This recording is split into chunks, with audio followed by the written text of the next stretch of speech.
सध्या पितृपक्ष सुरू आहे. घराघरामधून पिंडदानाच्या मंत्रांचा आवाज येतोय. पण मला एक प्रश्न पडलाय, पिंडदानाचा अधिकार फक्त मुलालाच आहे का? पण आज आपण याबद्दल थोडीशी माहिती जाणून घेणार आहोत. पुराणानुसार किंवा आपल्या ग्रंथांचा नीट अभ्यास केला तर आपल्या लक्षात येतं की फक्त मुलगाच नाही तर मुलगी सुद्धा पिंडदान करू शकते.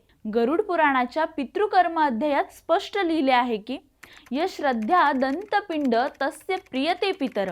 याचा अर्थ असा होतो की जो पिंड श्रद्धेने अर्पण करतो त्यालाच पित्र स्वीकार करतात. गरुड पुराणात असे देखील म्हटले आहे, पुत्रा भावे पत्न्या दारेन भगिन्या अथवा अन्येन विश्वासेन तर्पण कुर्यात.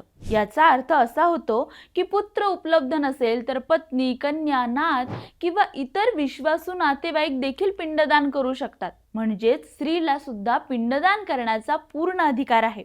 तुम्हाला याबद्दल काय वाटतं? आम्हाला कमेंट करून नक्की सांगा. आणि हो, आमच्या इंस्टाग्रामला फॉलो करायला आणि यूट्यूबला सबस्क्राईब करायला विसरू नका.